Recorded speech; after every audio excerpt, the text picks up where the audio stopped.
So hello guys, welcome back to my YouTube channel. मैं आज लेके आ गई हूँ योगा का यूनिट 3 जिसका नाम है योगा फॉर हेल्थ प्रमोशन। ठीक है, आई थिंक सो ये आपका लास्ट चैप्टर है पार्ट ए का। पार्ट बी में आपका एम्प्लॉयबिलिटी स्किल्स के 5 चैप्टर्स रहेंगे। ठीक है, वो अपन कवर कर लेंगे। Okay, so back to the topic. First topic है अपना introduction to first aid and CPR। Okay, so what is first aid? First aid क्या होता है?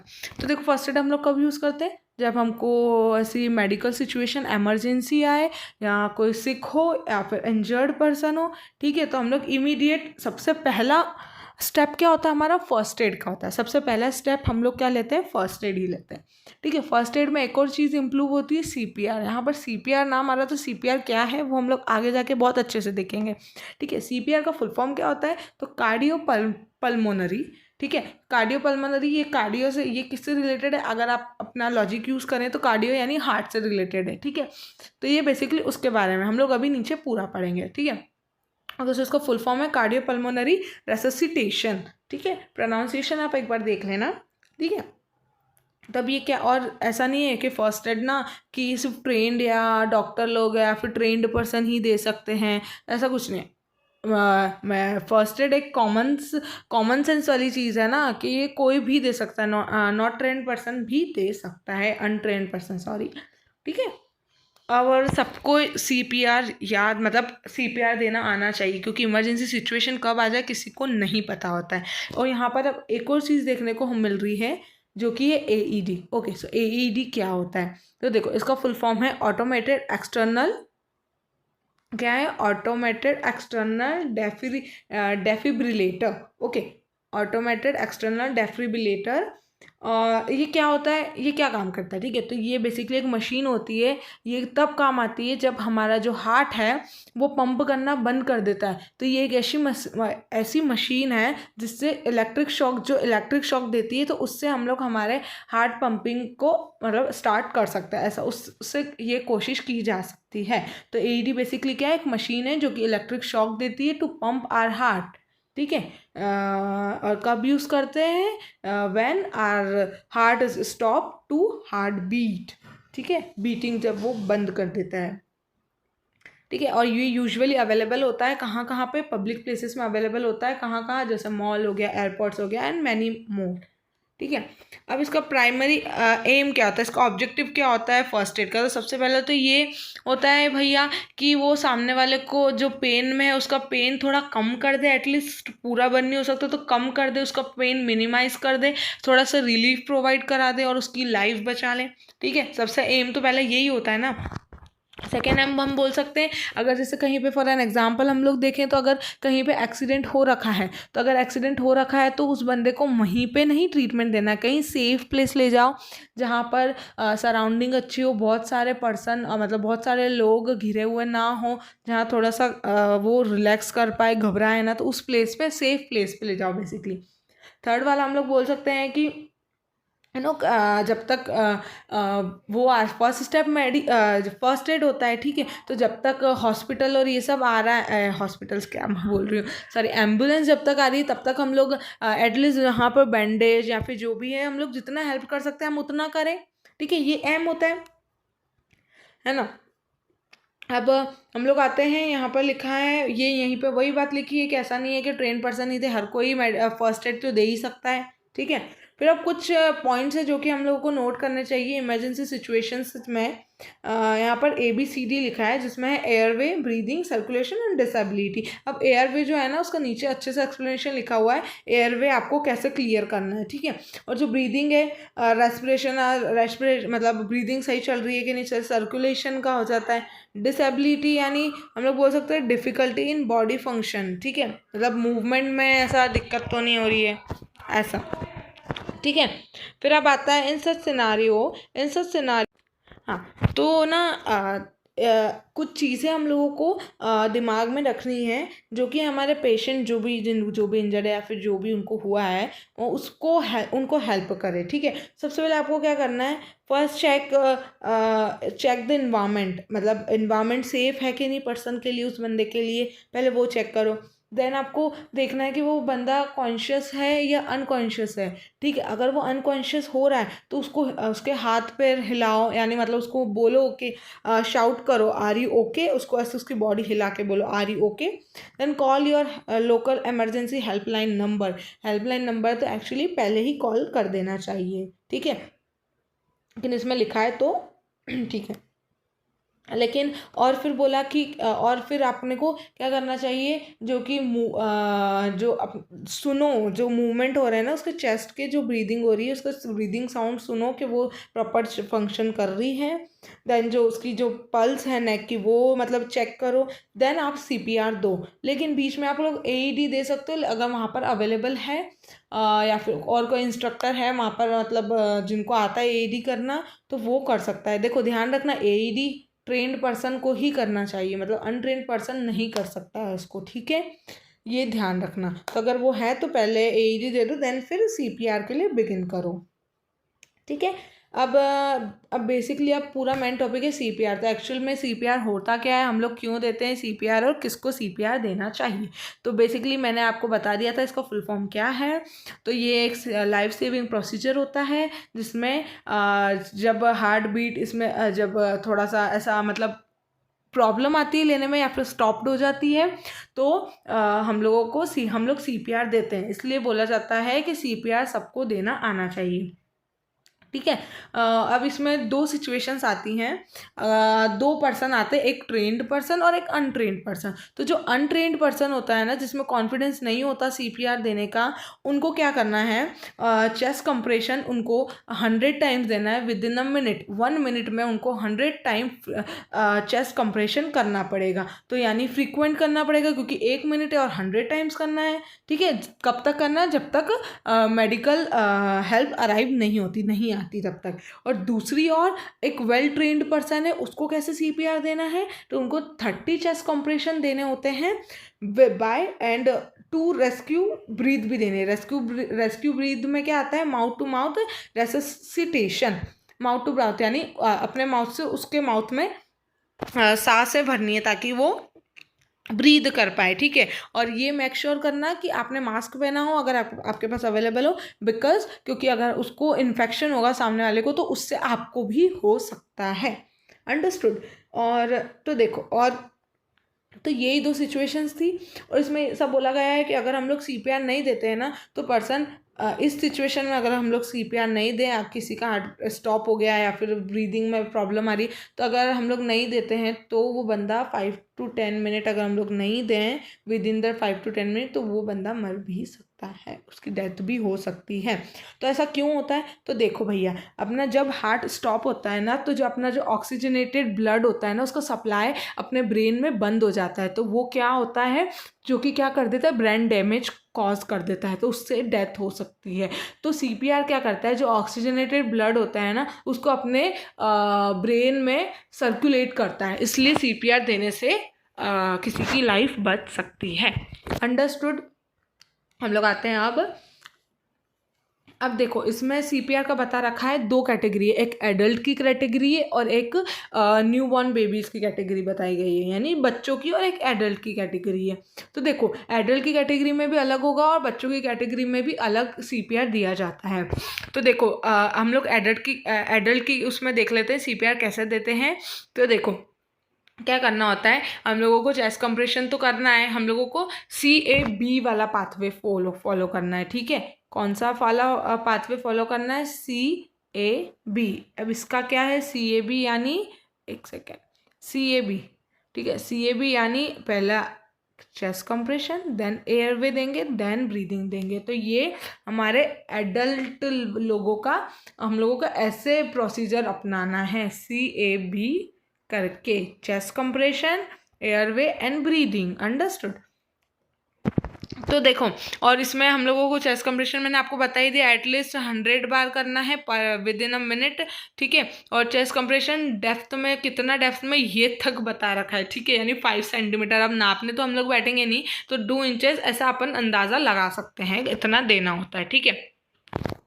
और देखो जो एडल्ट होते हैं ना उसमें क्या है ना, दोनों हाथ से चेस्ट कंप्रेशन देना है, लेकिन जो स्मॉल चिल्ड्रन है हमारे उसमें सिर्फ एक ही हाथ यूज़ करना है। ये बात आप ध्यान रखना, यही डिफरेंस है कि एडल्ट में आपको दोनों हाथ यूज़ करना है, ठीक है, एडल्ट में आपको दोनों हाथों का यूज़ करना है, लेकिन जो चिल्ड्रन है उसमें आपको सिर्फ one hand and two fingers का यूज़ करना है। और फिंगर कौन सी होगी, इंडेक्स और मिडिल फिंगर। अंडरस्टूड? ठीक है, अब हम लोग आते हैं अब भैया तो और चेस्ट कंप्रेशन कैसे करना है बच्चों में, तो वो सेम है, आपको 100 बार करना है पर मिनट, है ना, 1 मिनट में आपको 100 बार करना है, ठीक है। अब देखो, अब इसमें बताया है ABC और CAB का डिफरेंस। अब देखो मैंने अभी आपको बताया था CAB और ABC मैंने बताया नहीं था, लेकिन मैंने CAB बताया था कि जो कि बच्चों को दिया जाता है। न्यू बॉर्न बेबीज को हम लोग क्या देते हैं, ABC, ठीक है। और CAB का मैंने बताया था, ठीक है, जो कि एडल्ट को देते हैं। और लेकिन ABC किसको देते हैं हम लोग, न्यूबॉर्न बेबीज को, यानी बच्चों को हम लोग क्या देते हैं, हाँ, ABC देते हैं, यानी पहले airway then breathing then chest compression. लेकिन एडल्ट को हम लोग क्या देंगे, एडल्ट को हम लोग क्या देंगे, तो हम लोग CAB देंगे, पहले chest compression then airway then breathing. Understand? जो एडल्ट और चिल्ड्रंस होते हैं उनको, ठीक है, लेकिन जो हमारे बच्चे हैं, न्यू बॉर्न बेबीज हैं, स्मॉल चिल्ड्रंस हैं, उनको हम लोग ABC देंगे। ये ध्यान रखना, ठीक है, ये आता है प्रोसीजर।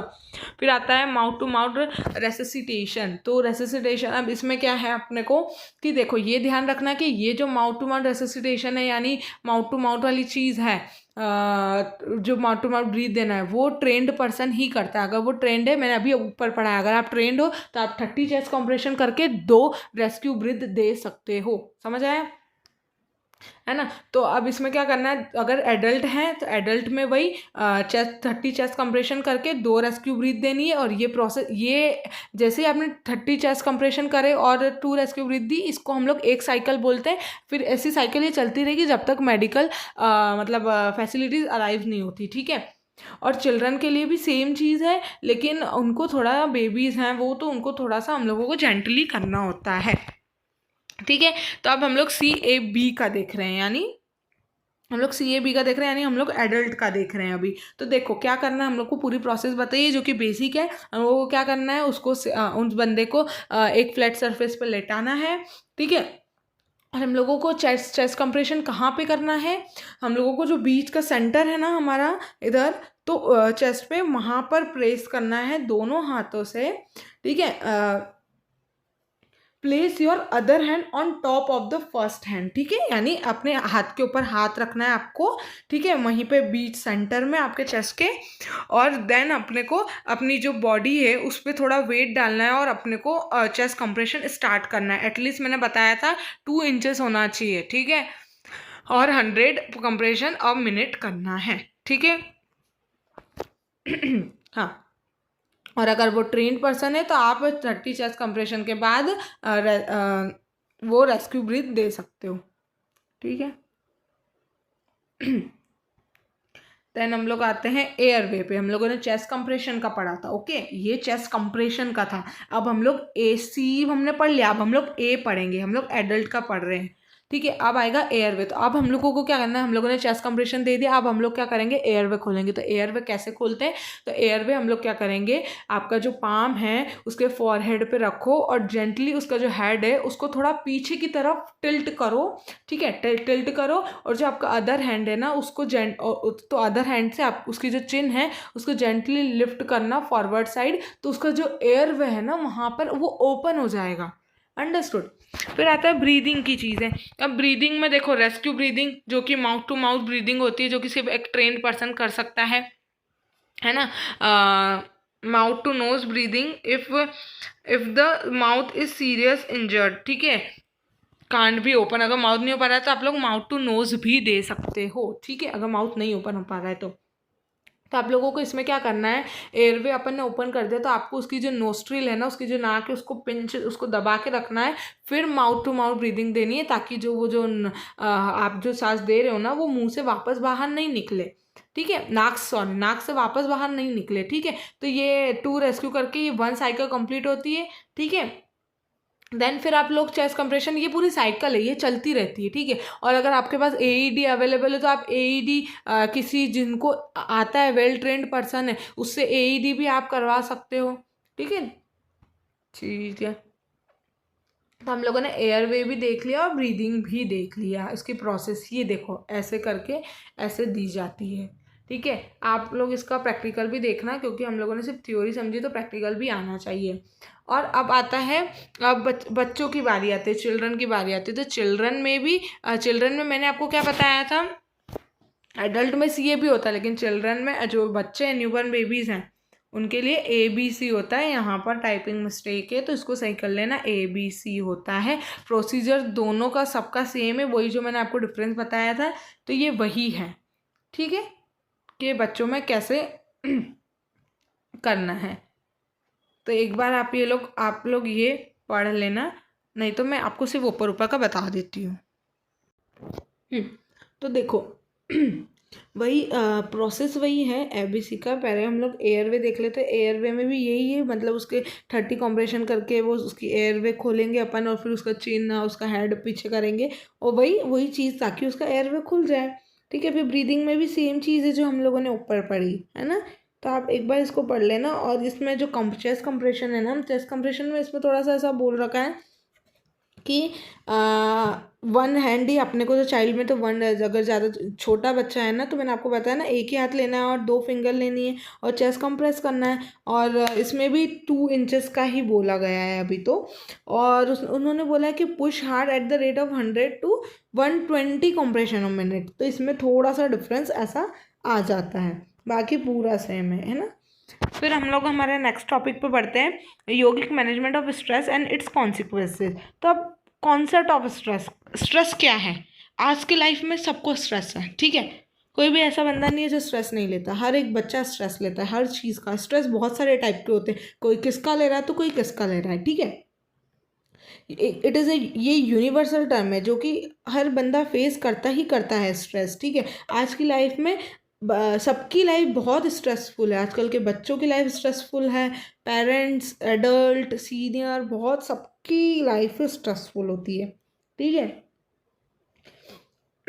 और ऐसा नहीं है कि स्ट्रेस सिर्फ एक्सटर्नल इन्वायरमेंट से कॉज होता है, मतलब सिर्फ एक्सटर्नल बाहर के इन्वायरमेंट से ही हम लोगों को मतलब वो हो रहा है, क्या हो रहा है, स्ट्रेस हो रहा है। ये स्ट्रेस इस टाइप का भी होता है, अगर आपको फियर है तो आपको स्ट्रेस हो जाएगा। देखो, अगर आपको किसी को स्टेज का फियर है, तो उसको अगर मैं स्टेज पे चढ़ा दूँ तो उसको बोल दूंगी कि कल आपको स्टेज पे पढ़ना था, वो उसको स्ट्रेस नहीं हो जाएगा? अगर मैं बोलूँगी कल आपको स्टेज पे आके बोलना है, स्पीच देनी, तो उसको बंदे को स्ट्रेस हो जाएगा ना कि यार मैं कैसे बोलूँगा, तो उसको फियर है भाई मैं नहीं बोल पाऊंगा, तो उसका स्ट्रेस हो रहा है। होप से भी स्ट्रेस होता है, मतलब किसी की कुछ होप रखना बट वो होप पूरी ना हो तो उससे स्ट्रेस होता है। एक्सपेक्टेशंस, अगर किसी से एक्सपेक्ट किया वो पूरी ना करे तो उससे होता है स्ट्रेस। बिलीफ से होता है स्ट्रेस, बहुत सारी चीज़ों से स्ट्रेस होता है, ठीक है। तो यही सब है। और अब हम लोग योगा में क्यों पढ़ रहे हैं, स्ट्रेस क्या रोल है, योगा क्या करता है स्ट्रेस? तो देखो बेटा, अगर आप लोग योगा कर रहे हो ना, तो आप अपने माइंड को काम कर पाओगे, आप अपने स्ट्रेस को जो है ना उसको मैनेज कर पाओगे, मतलब उसको हैंडल कर पाओगे, आपके जो इमोशंस हैं उसको कंट्रोल कर पाओगे। ज़्यादा एंगर आ रहा है, रोना आ रहा है, लेकिन आप योगा कर रहे हो ना तो उससे वो आप कंट्रोल कर सकते हो, आप अपने आप को सेल्फ रियलाइजेशन होता है। So how can yoga can manage stress, कैसे मैनेज कर सकते हैं? तो देखो, हैप्पीनेस, अगर हम लोग योगा करते हैं ना तो अलग ही मतलब हम लोग हैप्पी फील करते हैं, थोड़ा सा काम फील करते हैं, पीस ऑफ माइंड एक होता है, और हम लोग नेगेटिविटी को छोड़कर पॉजिटिविटी, एक पॉजिटिव स्टेट में आते हैं अगर हम लोग योगा कर रहे हैं तो, ठीक है। हमारी जो बॉडी है, और हम लोग जैसे मेडिटेशन वगैरह करते हैं तो हम लोग उससे सेल्फ रियलाइजेशन करते हैं, ठीक है। सेल्फ रियलाइजेशन यानी खुद को जानते हैं, तो योगा बेसिकली सेल्फ रियलाइजेशन का ही ज़्यादा बताते हैं, खुद की इनर अवेयरनेस, हमको खुद का पता चलता है कि हमारा नेचर कैसा है, ठीक है। और अगर हम लोग योगा करते हैं तो मैनी डिसीज़ेज़ जो हैं वो मतलब हम लोग उसको हटा सकते हैं। जैसे किसी को शुगर का है, किसी को डाइजेस्टिव डिसऑर्डर है, बैक पेन है, तो इनसे हम लोग अगर ये हाई ब्लड प्रेशर है तो स्ट्रेस से आजकल कितना बच्चों को बीपी हाई हो जाता है, एकदम से पूरी बॉडी ठंडी पड़ जाती है। तो वो क्यों हो रहा है? क्योंकि वो लोग बहुत ज़्यादा स्ट्रेस ले रहे हैं, तो इसलिए उनको ऐसा हो रहा है। तो अगर अपनी लाइफ को अभी मॉडर्न टाइम में अगर स्मूथली चलाना है तो हम लोगों को योगा करना चाहिए, योगा के लिए भी टाइम निकालना चाहिए, ठीक है। योगा बहुत बेनिफिशियल होता है, योगा के कोई साइड इफ़ेक्ट्स नहीं होते हैं, बस कुछ बस ये होता है कि हाँ, अगर लड़कियां हैं तो मेंस्ट्रुअल साइकिल में ये वाला योगा नहीं परफॉर्म करना है, कुछ पर्टिकुलर ये योगा नहीं परफॉर्म करना है। भाई योगा के कोई भी डिसएडवांटेज नहीं होता है, योगा बहुत बेनिफिशियल होता है, ठीक है। योगा में प्राणायाम आता है, ब्रीदिंग प्रैक्टिस, ताकि हमारे लंग्स अच्छे रहें, और बहुत सारी क्रियाज आती है जो इनर प्यूरिफिकेशन प्रोसेस जो होती है वो सारी चीज़ें आती हैं, ठीक है।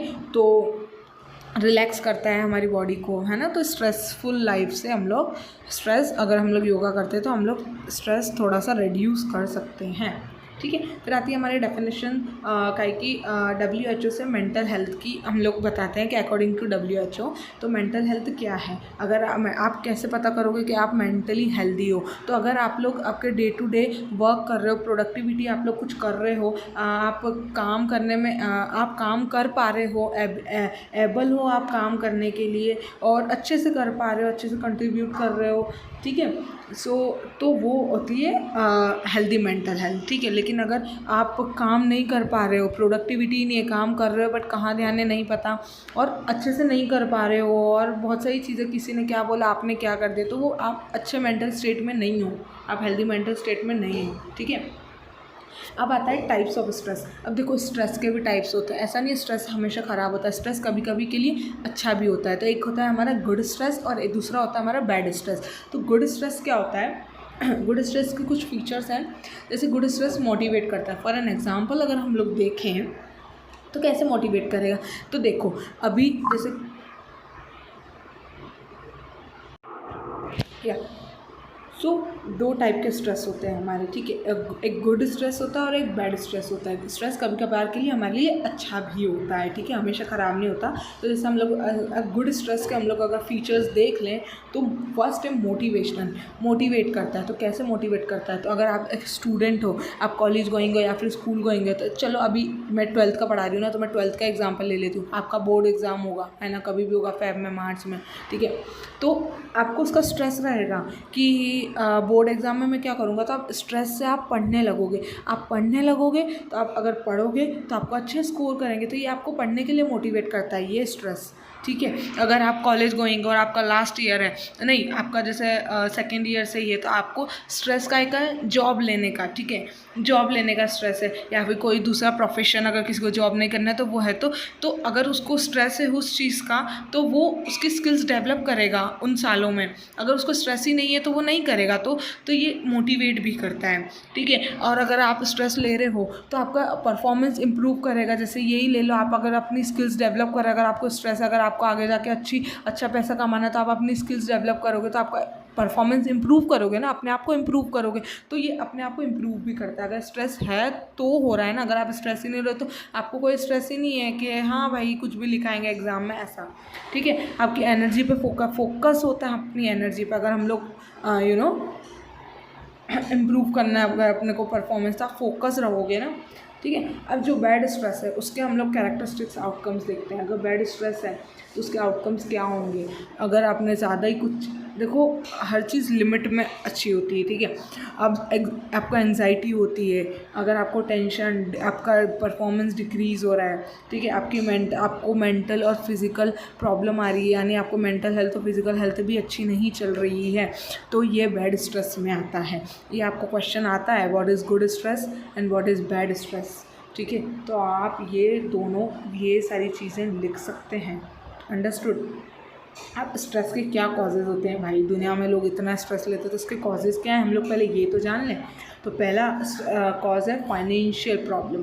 तो देखो सबसे बड़ी दिक्कत, बहुत लोगों को, किसी की फाइनेंशियल कंडीशन अच्छी नहीं होती है, किसी की, है ना, कुछ पर्सन होते हैं जिसकी फाइनेंशियल कंडीशन अच्छी नहीं है, तो उसको फाइनेंशियल का स्ट्रेस है। अगर हम लोग देख ले तो हमारे पेरेंट्स हैं, तो उनको आगे मतलब अपने बच्चों को पढ़ाना होता है, अपने को पढ़ाना होता है, और आगे भी चीज़ें देखने मैनेज करने, पूरी घर को मैनेज करना होता है। तो उनको फाइनेंशियल स्ट्रेस है कि वो कैसे मैनेज करेंगे पूरा फाइनेंशियल को, फाइनेंस को पूरा कैसे मैनेज करेंगे।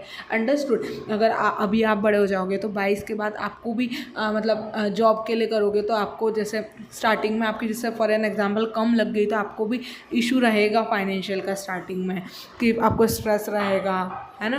तो यही है फाइनेंशियल इशू, फाइनेंशियल प्रॉब्लम, जो कि जिसके पास ज़्यादा मतलब लिमिट हद तक नहीं होता है, जिसको लैक ऑफ फाइनेंस मतलब उनके पास रहता है, तो रहता है कि हम लोग कैसे कमाएंगे, और इसका स्ट्रेस आ जाता है। ठीक है, तो अगर आप लोग स्ट्रेस लोगे तो आपको क्या होगा, आपका हाई ब्लड प्रेशर हो जाएगा, हेडेक हो जाएगा, आपका स्टोमक अपसेट हो जाएगा। ठीक है, अपसेट यानी आपका डाइजेशन ख़राब हो जाएगा, chest pain and all, anxiety, depression. तो ये सारी चीज़ें क्या हैं, ये आपका स्ट्रेस है, जो कि आपकी बॉडी को पूरा ख़राब कर देता है, आपकी हेल्थ प्रॉब्लम ख़राब कर देता है। अंडरस्टूड। तो ठीक है, सो स्ट्रेस से हम लोगों को ये चीज़ें होती हैं। ठीक है, अगर हम लोग सेकंड पे आते हैं, सेकंड होता है वर्क, यानी हम लोग वर्क क्या, यही डेली लाइफ का वर्क है ना। स्टूडेंट के लिए अपना होमवर्क होता है जैसे, है ना, मतलब होमवर्क इन द सेंस मतलब यही पढ़ाई का स्ट्रेस है ना, वर्क काम का स्ट्रेस। पेरेंट्स को अपने काम का स्ट्रेस होता है, वो जो भी काम कर रहे हैं, कमा रहे हैं, जिस काम से कमा रहे हैं उसका स्ट्रेस होता है। बेसिकली जॉब, जो पेरेंट्स जॉब कर रहे हैं, जो बच्चे जॉब कर रहे हैं, ठीक है, तो उनको उस चीज़ का स्ट्रेस होता है है ना, कि करियर में उनका विद जॉब और करियर, अगर उनके बॉस से कन्फ्लिक्ट हो जाता है उनका, ठीक है, अगर उनको वो कुछ काम कर रहे हैं, कुछ किसी प्रोजेक्ट पे काम कर रहे हैं, तो उनका अगर वो प्रोजेक्ट नहीं हो पा रहा है तो उसको स्ट्रेस रहता है, और वो बर्डन फील करता है, क्योंकि वो जॉब वाला बंदा सुबह से लेकर शाम तक आता है, तो वो कितना बर्डन फील करता है, तो उसका स्ट्रेस रहता है, क्योंकि वो थक जाता है। ठीक है, अगर उसको उसकी जॉब से सेटिस्फेक्शन नहीं मिल पा रहा है, डिससेटिस्फाई है वो, तो वो उसको उसका स्ट्रेस रहेगा, इनसिक्योरिटी रहेगी अपनी जॉब की। अंडरस्टैंड। तो इसका जॉब वर्क का ये लोड रहता है जॉब का। ठीक है, वर्क इसलिए स्ट्रेस, इस चीज़ से स्ट्रेस रहता है किसी को। थर्ड वन है कि किसी को पर्सनल रिलेशन में शिप में इशू होता है, मतलब वो कोई भी हो सकता है, आपका पार्टनर हो सकता है, फ्रेंड हो सकता है, फैमिली मेम्बर्स हो सकता है। ऐसा तो है नहीं किसी के बीच में कन्फ्लिक्ट नहीं होते, किसी के फ्रेंड के बीच में कन्फ्लिक्ट चल रहा है, लड़ाई हो गई है, किसी के फैमिली मेम्बर्स में लड़ाइयाँ होती रहती हैं, या फिर किसी के आपका जो पार्टनर है आपकी उससे अच्छे से नहीं बन पा रही है, या फिर आपका नहीं हो पा रहा, मतलब आप कोऑर्डिनेट नहीं कर पा रहे हो उनके साथ, या फिर लड़ाई हो गई, कन्फ्लिक्ट हो गया थोड़ी देर के लिए, तो आपको एक स्ट्रेस आ जाता है। अंडरस्टैंड, जो कि आपके फिजिकल मेंटल हेल्थ को ख़राब कर देता है। फिर आता है फोर्थ है पेरेंटिंग। देखो पेरेंटिंग का क्या है, तो पेरेंटिंग का जो है ना, stress can cause a parent to be harsh. अब देखो पेरेंटिंग में क्या होता है, बहुत ज़्यादा पेशेंस रखना होता है। अब आप ही देख लो ना, अगर ज़्यादा अपन भी ज़्यादा बच्चे को खिला नहीं पाएंगे, लेकिन एक पेरेंट बच्चे को बचपन से लेकर पूरा बड़ा करता है, तो वो कैसे करता है, बच्चा कितना रोता है, कितनी ज़्यादा ज़िद करता है, तो ये एक पेरेंट का इशू होता है। मतलब कितना ज़्यादा उनको काम रहना पड़ता है, काम, और उनको उनके वर्क पे भी ध्यान देना, और उनको उनके बच्चों पे भी ध्यान देना। तो सोच लो कितना ज़्यादा स्ट्रेसफुल सिचुएशन वो हो सकती है, और वो हमारे पेरेंट्स ही हैंडल कर सकते हैं, हम लोग नहीं कर सकते। मेरे पास कोई बच्चा आएगा तो मैं चाटा मार दूँगी अगर ऐसा कोई रोएगा तो। अंडरस्टैंड। तो पेशेंस चाहिए, तो उस चीज़ का उनकी, अब जैसे मम्माज होती हैं, तो कोई जॉब पे जा रही है, तो वो जॉब पे अपना हाउस होल्ड का वर्क करके जॉब पे जा रही है, फिर उनको उनके बच्चों को भी देखना होता है, तो ये होता है इट रिजल्ट पेरेंटिंग स्ट्रेस, ये होता है स्ट्रेस। ठीक है, पेरेंटिंग वाला। फिर आता है हमारा डेली लाइफ एंड बिजीनेस वाला स्ट्रेस। तो डेली लाइफ में जो भी है हमारा, कि अगर हम लोग डेली लाइफ कितनी ज़्यादा कितनी डेली लाइफ अपनी कितनी बिजी हो गई, हम लोग कितना इधर उधर भागते हैं, कभी की भूल रहे हैं कहीं पे, हम लोग लेट हो गए हैं, या फिर हम लोग कुछ लेके आना भूल गए, तो इनसे क्या बंदा बहुत ज़्यादा फ्रस्ट्रेट हो जाता है। तो इससे क्या है ना, बंदा बहुत फ्रस्ट्रेट हो जाता है उसकी डेली लाइफ से, इतनी भाग दौड़, तो उसको भी रिलैक्सेशन चाहिए। तो ये इस टाइप का स्ट्रेस होता है। देन आपका पर्सनालिटी एंड रिसोर्सेज वाला, पर्सनालिटी एंड रिसोर्सेज। तो देखो पर्सनालिटी कैसी, एक्सट्रोवर्ट को अगर हम लोग ले लेते हैं, तो एक्सट्रोवर्ट स्ट्रेस कब फील करेगा, जब उसके पास कोई भी ना हो, वो लोनली हो, क्योंकि एक्सट्रोवर्ट वही बंदा सबके साथ सोशली इंटरेक्शन वाला बंदा होता है ना, वो खुल के सबसे बात करता है। लेकिन तो उसको स्ट्रेस कब होगा, जब वो अलोन होगा। ठीक है, इंट्रोवर्ट वाले बंदे को स्ट्रेस कब होगा, जब वो भीड़ में होगा, क्योंकि इंट्रोवर्ट को अकेले रहना अच्छा लगता है, समझ आया। तो अगर वो बहुत ज़्यादा भीड़ में है तो वो स्ट्रेस फील करेगा। अगर एक परफेक्शनिस्ट है तो अगर चीज़ें ऐसी इधर उधर पड़ी हैं और उसको नहीं जम रहा तो उसको स्ट्रेस होगा उस चीज़ का, क्योंकि वो ये सब चीज़ें नहीं करता है। तो ये अपनी मेंटल एंड फिज़िकल हेल्थ को डिफाइन कर मतलब ख़राब करता है, ठीक है। अब जो साइंस एंड सिम्टम्स है स्ट्रेस के क्या हैं, ये इंपॉर्टेंट क्वेश्चन है, ये अधिकतर एग्जाम्स में पूछ लिया जाता है आपके, है ना। तो क्या क्या होता है, तो देखो कॉमन इन दोनों का डिफरेंस भी आ सकता है। ऐसा भी पूछ सकते हैं कि क्या इफेक्ट होता है स्ट्रेस का मूड पे और बिहेवियर पे, बहुत डिफरेंस है दोनों में, समझना। देखो मूड में स्ट्रेस का क्या इफेक्ट होता है अपने, तो अपन कैसा फील करेंगे, रेस्टलेसनेस फील करेंगे हम लोग, एंग्जाइटी हमको होगी, लैक ऑफ कोई मोटिवेशन नहीं, हम लोग फोकस नहीं कर पा रहे हैं, ठीक है, इरिटेट हो जाते हैं जल्दी जल्दी, गुस्सा आ जाता है, सैड हो जाते हैं, डिप्रेस्ड हो जाते हैं। तो ये अपने मूड के हैं इफेक्ट स्ट्रेस के। लेकिन अपने बिहेवियर में क्या होगा, तो अपन ओवर ईटिंग करने लग जाते हैं। किसी का रहता है अगर वो स्ट्रेस में तो वो ज़्यादा खाना खाना लग जाता है, ठीक है, एंगर उसका एकदम से फटता है, ऐसा गुस्सा फटता है उसका, ठीक है, और वो ड्रग और अल्कोहल को के यूज़ टू हो जाते हैं, उनको यूज़ करने लग जाते हैं, अब यूज़ करने लग जाते हैं, तंबाकू जैसी चीज़ें वो यूज़ करने लग जाते हैं ना, और सोशली बिल्कुल हट जाते हैं, सोशल विड्रॉवल हो जाते हैं, अंडरस्टैंड, यही सब चीज़ें हैं। अब आता है इफेक्ट ऑफ स्ट्रेस का क्या इफेक्ट है, तो देखो, तो स्ट्रेस क्या करता है, stress is natural physical and mental reaction to life experience, ठीक है। स्ट्रेस जो अपनी बॉडी को ना बहुत ज़्यादा हार्म करता है, अंडरस्टैंड। अगर हम लोग स्ट्रेस ले रहे हैं तो हम लोगों को बहुत सारी डिसीज़ेज होने के भी चांसेस हो सकते हैं, अंडरस्टैंड, क्योंकि हम लोग हमारे दिमाग को इतना नहीं चला सकते हैं, ठीक है। अब इसमें कुछ some of the effects are discuss below, तो कुछ इफ़ेक्ट्स हैं स्ट्रेस के जिस पे इफेक्ट पड़ता है, ठीक है। तो पहला है रेस्पिरेटरी एंड कार्डियोवास्कुलर सिस्टम। तो अब रेस्पिरेटरी सिस्टम और कार्डियोवास्कुलर सिस्टम पे हमारा स्ट्रेस से कैसे वो इफेक्ट पड़ता है, तो देखो, तो क्या होगा अगर आप स्ट्रेस लोगे, ठीक है, तो आपकी जो ब्रीदिंग है ना वो फास्टर हो जाती है, तो जो ऑक्सीजन है अपनी बॉडी में तो वो जल्दी जल्दी सर्कुलेट करना चालू हो जाता है, ठीक है। तो तो क्या होगा, breathing become faster in an effort to quickly distribute oxygen rich blood to our body. तो हम लोगों को उसको जल्दी जल्दी अपनी बॉडी में ब्लड को सर्कुलेट करना पड़ेगा, ठीक है। तो इसमें किसको ज़्यादा प्रॉब्लम आती है, जिसको अस्थमा होता है, ठीक है, इन लोगों को फिर उनको सांस लेने में दिक्कत आती है ना, क्योंकि अंडर स्ट्रेस हमारा जो हार्ट है वो जल्दी पंप करना स्टार्ट कर देता है, ठीक है, तो जिससे हमारा ब्लड प्रेशर बढ़ने का भी चांसेस हो जाते हैं। आजकल बीपी क्यों बढ़ जाता है बच्चों का, इसलिए बढ़ता है, ठीक है। तो इससे क्या होगा एज अ रिज़ल्ट, तो उनको जो अपना हार्ट है ना work too hard for too long, मतलब बहुत देर तक वो है ना जल्दी पंप करता रहता है, जिससे ब्लड प्रेशर बढ़ेगा, ठीक है, और आपको हार्ट अटैक आने के भी चांसेस हो सकते हैं। फिर आता है डाइजेस्टिव सिस्टम में क्या, तो देखो अगर आप लोग स्ट्रेस ले रहे हो ना तो आपका जो ब्लड है ना वो एक्स्ट्रा शुगर प्रोड्यूस करता है अपनी बॉडी में, है ना, ग्लूकोज ज़्यादा प्रोड्यूस करता है, ठीक है। तो क्या होगा उससे, तो वो ज़्यादा एक्स्ट्रा ग्लूकोज करने लग जाएगा, तो आपको डायबिटीज़ का शिकायत हो सकती है। 2 टाइप्स ऑफ डायबिटीज़ होती है, ठीक है, तो वो आपको हो सकता है, ठीक है।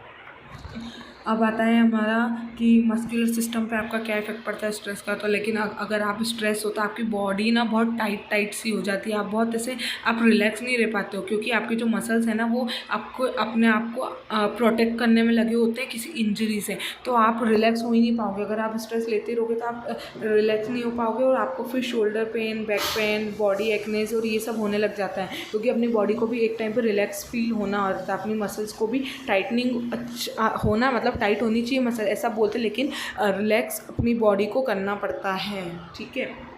अब आता है सेक्सुअलिटी एंड रिप्रोडक्टिव सिस्टम, इस पर भी हमारा बहुत ज़्यादा फ़र्क पड़ता है स्ट्रेस से। अगर हम लोग कंटिन्यू लॉन्ग टाइम के लिए स्ट्रेस लेंगे ना तो जो टेस्टोस्टेरोन लेवल होता है ना वो ड्रॉप होना चालू हो जाता है, और विमेंस में मेंस्ट्रुअल साइकिल को इरेगुलर हो जाती है, पेनफुल पीरियड्स हो जाते हैं। आजकल कितना ज़्यादा पेन होता है लड़कियों को, तो वो क्यों होता है, स्ट्रेस से होता है और बाहर के खाने से भी होता है। 5th वन है आपका इम्यून सिस्टम। आपका इम्यून सिस्टम देखो, इम्यून सिस्टम ख़राब हो जाता है। अगर आप लोग स्ट्रेस ले रहे हो ना तो आपके इम्यून सिस्टम पे इफेक्ट पड़ता है, ठीक है। अगर आपका इम्यून सिस्टम अच्छा नहीं होगा तो आपको डिसीजेज़ ज़्यादा जल्दी ग्रैब करेंगी। जैसे कोविड-19 का एग्जांपल ले लो, जिसका इम्यून सिस्टम अच्छा था उसको कोविड-19 नहीं हुआ, लेकिन जिसका अच्छा नहीं था उनको कोविड हो चुका था। अंडरस्टैंड? तो आपको ये जल्दी होगा, कॉमन कोल्ड वगैरह वगैरह चीज़ें, इन्फेक्शन, ये सही चीज़ें जल्दी होने लग जाएगी, एलर्जी वगैरह, ठीक है। आप स्ट्रॉन्ग नहीं रह पाओगे इंटरनली, ठीक है। अब आता है अपना योगिक मैनेजमेंट ऑफ स्ट्रेस। तो सबसे पहले अब कैसे हम लोग स्ट्रेस को मैनेज कर सकते हैं, तो हम लोग ये सारे जो डायग्राम्स हैं हम लोग देख लेते हैं। हम लोग क्या पढ़ेंगे, ये योगा एंड डाइट। तो देखो सबसे ज़्यादा पॉपुलर डाइट जो अपनी है वो सात्विक डाइट है, ठीक है। तो सात्विक डाइट ये अपन ने पहले चैप्टर मतलब प्रीवियस चैप्टर में भी अपन लोगों ने पढ़ रखा है, ठीक है। सात्विक डाइट जो होती है ना वो कौन सी डाइट होती है, जिसमें फ्रूट्स, वेजिटेबल ये सब कंटेन होता है, और स्प्राउट्स, गार्लिक, अनियन, और ये जो मतलब थोड़ा सा बॉइल्ड, माइल्ड बॉइल्ड थोड़ा सा चीज़ें इसमें आ जाती है जो नेचुरल फॉर्म में होती है, ठीक है।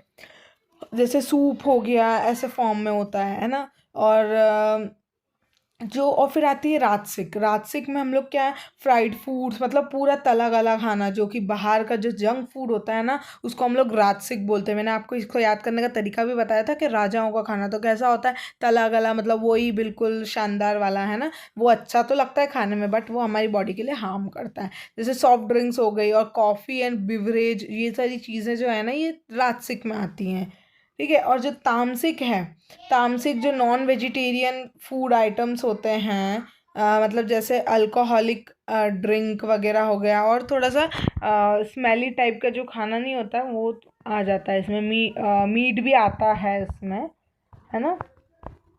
तो इसमें ये सारी डाइट के बारे में बता रखा है।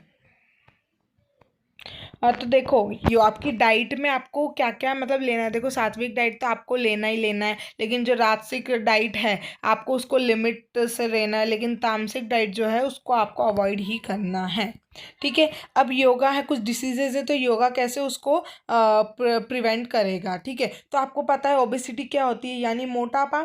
मोटापा और मोटापा किस किस चीज़ों से आता है, ठीक है। तो मोटापा, और हाँ मोटापे को, ओबिसिटी को अपने को क्या करना है, कैलकुलेट करना है। तो बीएमआई का अपन फॉर्मूला लगा के इसको कर सकते हैं, ठीक है। अब आता है, और अगर आपका बीएमआई 30 आ रहा है या उससे हायर आ रहा है तो आप ओबेस के लिए कैटेगरी में आते हो। अब ओबेसिटी के क्या क्या कॉजेज़ होते हैं, तो यहाँ पे कुछ कॉजेज़ बताएं। जैसे देखो ओबेसिटी आपको डाइट की वजह से भी हो सकती है। अगर आप ज़्यादा ऐसा जंक फूड ले रहे हो या फिर ऐसा ले रहे हो तो आपको ज़्यादा डाइट की वजह से ओबेसिटी हो सकती है। आपकी जेनेटिक्स से भी ओबेसिटी हो सकती है, आपकी जो जीन्स है उनकी वजह से। और आपकी जो लाइफस्टाइल है, नेक्स्ट वन है आपकी जो लाइफस्टाइल है, आप कैसे अपनी लाइफस्टाइल को रख रहे हो, उसमें कुछ फिजिकल वर्क हो रहा है या नहीं हो रहा है, तो उसके हिसाब से भी आपका ओबेसिटी आपकी लाइफस्टाइल पे भी डिपेंड करती है, ठीक है। और अर्ली मल न्यूट्रिशन, अगर आप ज़्यादा खाना खा रहे हो तो ये सारी चीज़ें ओबेसिटी के कारण है, ठीक है। क्यों हो रहा है, एक मेन कारण एक और है कि गट फ्लोरा जो कि अपने गट में हो जाता है ना, जो स्वेलिंग सा हो जाता है, उसकी वजह से भी ओबेसिटी होती है। तो आप ज़रूरी नहीं है यही सारे लिखो, आप आपके मन से भी लिख सकते हो, कोई से भी 5 लिख दो, डाइट लिख दो, जेनेटिक्स वाला लिख दो, एंड मैनी मोर। फिर आता है ये न्यूरो बायोलॉजिकल मैकेनिज्म में क्या, क्यों, इसके पर्पस में, मतलब इसके बेसिस में क्यों मतलब अपने को ओबेसिटी होती है। तो हेरिडिटी की वजह से होता है, एंडोक्राइन फैक्टर्स जो कि अपने जो एंडोक्राइन जो भी होती है ना अंदर, उसकी वजह से कुछ ओबेसिटी मतलब कुछ मतलब इतना डीप में तो यहाँ पर पूछा नहीं है, लेकिन आप सिर्फ इसको हेडिंग डाल के थोड़ा सा उसको एक्सप्लेन कर सकते हो। और वैसे ये जो न्यूरो बायोलॉजिकल वाला है ना ये इतना इम्पॉर्टेंट नहीं है, ये ऐसे नहीं पूछेंगे कि न्यूरो बायोलॉजिकल मैकेनिज्म से बताओ क्या कॉजेज है ओबेसिटी के, सो नहीं, आप ऊपर वाला लिख सकते हो, अंडरस्टैंड। तो ये इतना इम्पोर्टेंट नहीं है। फिर आता है साइकोलॉजी फैक्टर में क्यों अपने को ओबेसिटी होती है। तो देखो anxiety, fear, feeling of loneliness. तो अगर बंदा स्ट्रेस में है ना तो उसको ओबेसिटी हो जाती है, क्योंकि वो ज़्यादा खाने लग जाता है स्ट्रेस में, एंग्जाइटी में वगैरह में, ठीक है। तो ये सारी चीज़ें। अगर वाटर रिटेंशन में क्या क्या कॉज है, वाटर रिटेंशन भी एक कॉज है ओबेसिटी का। क्यों, क्योंकि अगर अपन ज़्यादा टी, कॉफ़ी और ये सब ले रहे हैं, अल्कोहल ड्रिंक ले रहे हैं, तो इससे भी अपना फैट बढ़ता है। समझ आ गया। अब आता है हमारा कि यौगिक मैनेजमेंट, यौगिक कैसे हम लोग ओबिसिटी को हम लोग, अब ये तो हम लोगों ने ऊपर तो हम लोगों ने कॉजेस पढ़े थे, साइकोलॉजी फैक्टर में फैक्टर एक कॉज है तो उसमें कैसे, और ये सारे अपन ने कॉज पढ़े थे, लेकिन अब उसको अपन कैसे मैनेज करेंगे, अब हम लोग वो पढ़ रहे हैं। तो कैसे, पहला है ओम चैंटिंग एंड प्रेयर। तो देखो मैंने बताया था ओबिसिटी स्ट्रेस से भी होती है, तो अगर आप ओम चैंटिंग कर रहे हो जैसे ओम ओम, तो आपका स्ट्रेस क्या है ना, उससे दूर भागता है, तो आप स्ट्रेस कम लोगे तो आपकी ओबिसिटी देन कम होती जाएगी। और कुछ क्रियाज होती हैं, क्रियाज जैसे नॉली वगैरह ये सब चीज़ें हो गई ना, तो इससे भी ओबिसिटी कहीं ना कहीं हम लोग उसका रिडक्शन कर सकते हैं। देन आता है हमारा सूर्य नमस्कार। ऑफकोर्स सूर्य नमस्कार आपको करना चाहिए क्योंकि वो एक फिजिकल एक्टिविटी है। और कुछ योगा आसनास भी आपको करना चाहिए, यहाँ पर दिखा रहे हैं, रखे हैं आपको योगा आसनास। आप मंडूक आसन करो, पवन मुक्त आसन, नौका आसन है ना, ये सारे आसन हैं जो कि आप कर सकते हो। ठीक है, गोमुख आसन, उस्त्रासन, ये सारी चीज़ें हैं।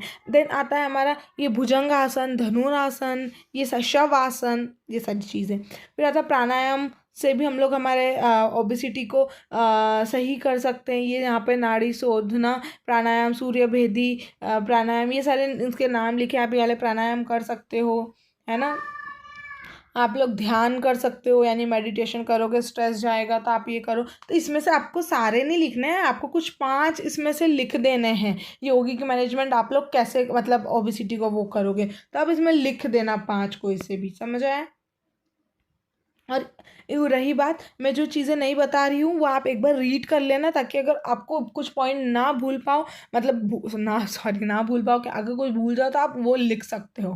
ठीक है, जैसे यामा नियमा हो गए, है ना। तब इसका मतलब जो जो इम्पोर्टेंट है ना, जो मतलब लॉजिक है जिनमें, तो मैंने आपको वो एक्सप्लेन किए हैं।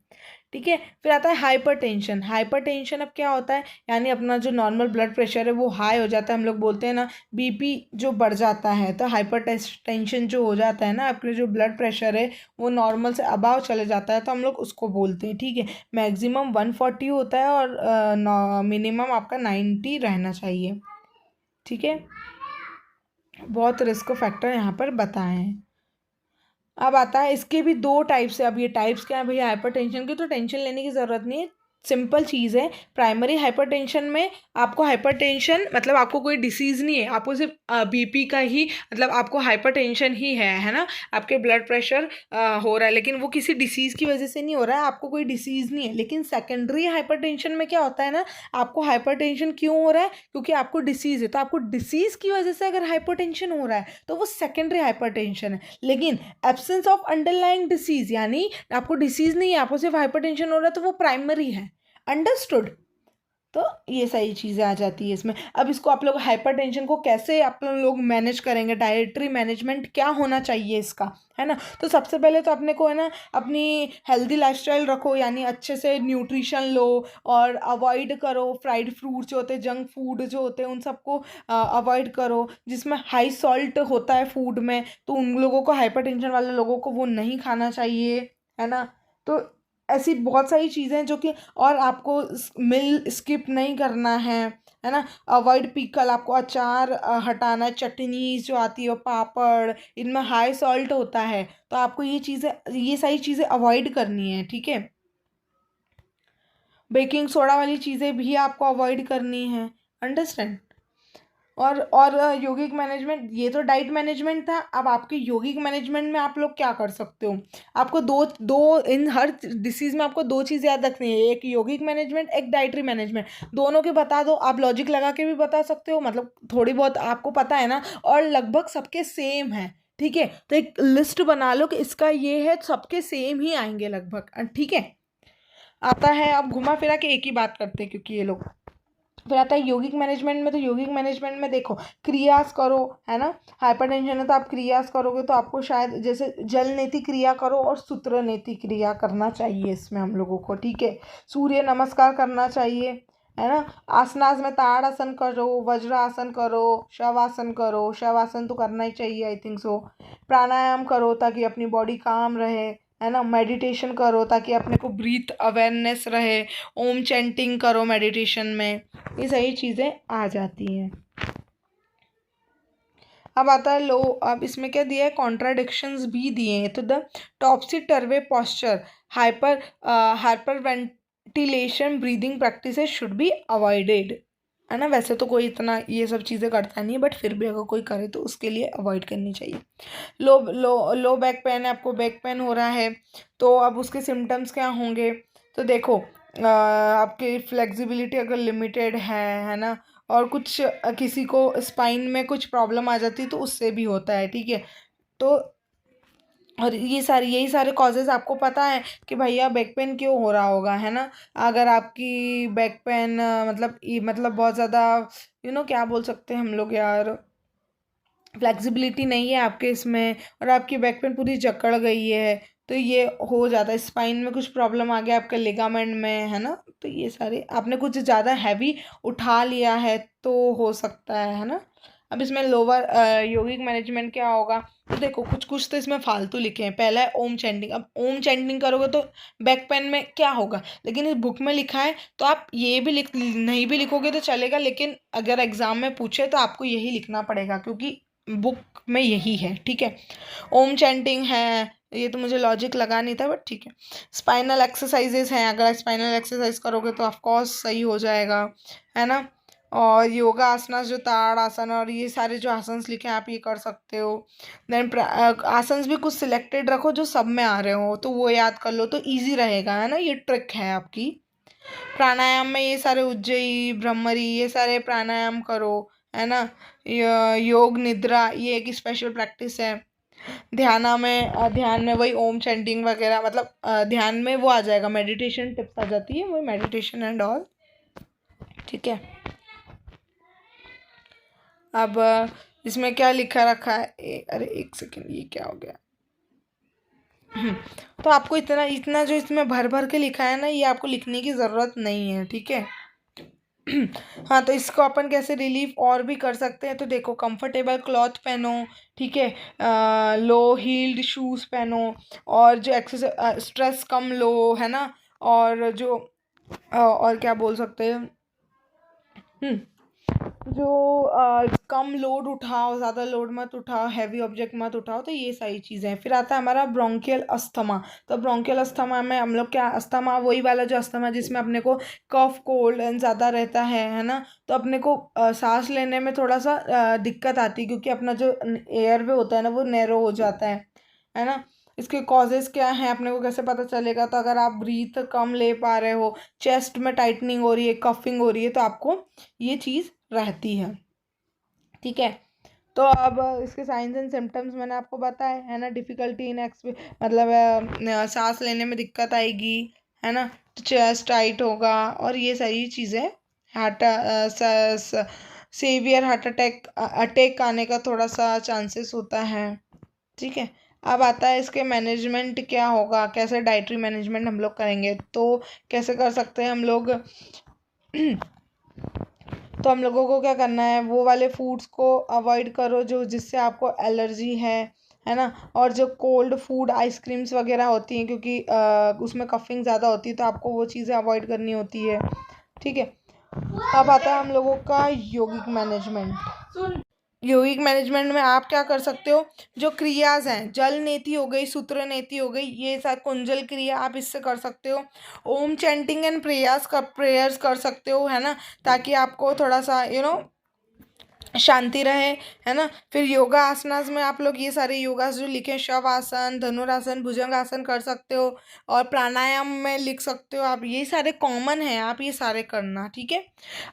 अरिथ्रिस्टिक अब इसमें क्या कर सकते हो आप, ये क्या होता है बेसिकली, मुझे ये मैं आपको बताती हूँ। तो जैसे जॉइंट पेन आपको होता है, जो जो जो अपन बोल नहीं सकते, जो क्या बोल सकते हैं इसको, हाँ, जो गठिया हो जाता है, तो वो जो आप अपने आपको हाथ और ये मूव करने में दिक्कत आ रही है, तो ये वो है, ठीक है। मे बी मैं प्रोनाउंसिएशन गलत कर रही हूँ तो आप उसको एक बार करेक्ट कर लेना, ठीक है। अब कुछ सिम्टम्स है कैसे हम लोगों को पता चलेगा, ये तो अगर आपको टायर्डनेस फील हो रही है, आपका वेट लॉस हो रहा है, स्लिप नहीं मतलब सो नहीं पा रहे हो, बहुत ज़्यादा पेन हो रहा है ना, आपको डिफ़िकल्टी हो रही है, डिफ़िकल्टी हो रही है मूवमेंट में जॉइंट के, तो ये कर सकते हो। और योगिक मैनेजमेंट में आप लोग क्या कर सकते हो, वही ओम चैंटिंग करो, प्रेयर, मतलब ये देख लो सारा मैंने जो ऊपर पढ़ाया ना, सारा यही है। ये मतलब सबके पॉइंट यही है, बस क्रिया का डिफरेंस होगा, बाकी आप सब में ये लिख सकते हो क्योंकि आपकी एनसीईआरटी में है, तो आपके मार्क्स नहीं कटेंगे, ठीक है। फिर अब आता है योगा एंड पर्सनालिटी डेवलपमेंट। तो देखो पर्सनालिटी डेवलपमेंट होता है, सबसे पहले अपनी पर्सनालिटी होती क्या है, पर्सनालिटी कैसे हम लोगों की देखते हैं, तो हम लोग क्या देखते हैं उसमें, फिजिकल, इंटेलेक्चुअल, उसकी मेंटल पावर देखेंगे, उसका इमोशनल, सोशल, वो कैसे इंटरेक्ट कर रहा है, तो ये सब उसकी पर्सनालिटी को रिफ्लेक्ट करती है ये सारी चीज़ें। अब पर्सनालिटी डेवलपमेंट कैसे, और देखो यहाँ पर कुछ कोशास हैं, तो कोशास यानी बॉडी, ठीक है। तो आपकी आत्मा के पास मतलब आपकी आत्माओं के पास, आत्मा कैसा मतलब क्या बोल सकते हैं यार, 5 कोशास रहती हैं विच सराउंड द डिवाइन सेल्फ और द आत्मा। आपके आत्मा के आसपास 5 कोशास घूम रहती हैं। एक है अनामया कोशा, जो कि जिसको हम लोग बोलते हैं फिजिकल बॉडी, ठीक है। और एक आती है प्राणामया कोशा, जो कि एनर्जी बॉडी है। और एक आता है मनोमया कोशा, जो कि आपकी मेंटल बॉडी को दर्शाता है। एक आता है विजनमया कोशा, जो कि आपकी ब्लीस बॉडी को बताता है। ये तो सिर्फ ऊपर ऊपर का है, इसमें आपको कोई इतनी डिटेल नहीं दी है। फिर आता है पर्सनालिटी डेवलपमेंट थ्रू योगा। तो योगा के थ्रू हम लोग पर्सनालिटी डेवलपमेंट कैसे कर लेते हैं, ठीक है, तो हम लोग वो पढ़ेंगे। तो देखो योगा के थ्रू हम लोग कैसे पर्सनालिटी डेवलपमेंट करेंगे, अपने पोस्चर सही हो जाते हैं उससे, है ना। आप अपने इमोशंस पे कंट्रोल कर पाओगे अगर मेडिटेशन वगैरह कर रहे हो तो। अब जैसे पहले yoga for physical development, physical development में अगर आप लोग आसनास वगैरह कर रहे हो तो आपकी फ्लेक्सिबिलिटी अच्छी होगी और आपकी जो पोस्चर है वो सही रहेंगे, है ना। आपके अंदर के ऑर्गन भी अच्छे से वर्क करेंगे, ठीक है। फिर आता है योगा फॉर कॉग्निटिव, कॉग्निटिव यानी मेंटल डेवलपमेंट। मेंटल डेवलपमेंट में कैसे करोगे, तो योगा कैसे उसमें करता है, तो आपकी जो इमेजिनेशन है, आपका जो अटेंशन, आपकी मेमोरी पावर को बढ़ाता है अगर आप ये सारी चीज़ें कर रहे हो तो, ठीक है। आप फोकस कर सकते हो, आप सूर्य नमस्कार अगर करोगे, त्राटक और प्राणायाम, ये सारी चीज़ें, इन चीज़ों को करने में आपकी लर्निंग पावर अच्छी हो जाएगी, है ना। आप फोकस कर पाओगे चीज़ों पे, ये सारी चीज़ें आ जाती हैं। फिर आता है इमोशनल डेवलपमेंट। इमोशनल डेवलपमेंट में आप क्या कर सकते हो, तो देखो आपको रिलैक्स होना पड़ेगा, मतलब आपको आपके कंट्रोल होना पड़ेगा, आप कंट्रोल करना पड़ेगा ना अपने इमोशंस पे। तो जैसे एंग्जाइटी हो गया, स्ट्रेस हो गया, डिप्रेशन, तो योगा क्या करता है, पॉजिटिव थिंकिंग लाता है और पॉजिटिव चेंजेस इन सब चीज़ों में लाता है और अपने कंट्रोल भी लाता है इमोशंस पे। फिर आता है सोशल डेवलपमेंट। तो सोशल डेवलपमेंट क्या है, तो देखो आपका, आप कैसे इंटरेक्ट कर रहे हो बाहर से, आपका एटीट्यूड, ठीक है, तो कैसा रहेगा, तो योगा कैसे उसको सही करेगा, तो देखो आप अगर यामा नियमा प्रत्याहार ध्याना और Ashtanga yoga important for the social. Yama niyama मैंने आपको बताया है ना, यामा नियम मतलब डिसिप्लिन, ये सारी चीज़ें अगर आप करोगे तो आपको आपके सोशल, आप अच्छे से इंटरेक्ट कर पाओगे, है ना, सोशली। फिर आता है स्पिरिचुअल डेवलपमेंट। स्पिरिचुअल डेवलपमेंट में भी यही कि कि अपने को ध्यान कर, स्पिरिचुअल डेवलपमेंट यानी गॉड के, अपने आप को गॉड पे शोभित करना, यानी चैंटिंग वगैरह जो सारी चीज़ें आ जाती है, ठीक है, ध्यान करना। तो ये सारी चीज़ें अपने स्पिरिचुअल ग्रोथ के यानी भगवान की भक्ति में अपने को योगा बढ़ाता भी है, ठीक है। सो बस आपका चैप्टर यहीं पे एंड होता है फाइनली। थोड़ा सा बड़ा होगा क्योंकि मैंने इसको थोड़ा डीप में जाके पढ़ाया है, ठीक है। And for such content, subscribe to my channel Schooling Gyan.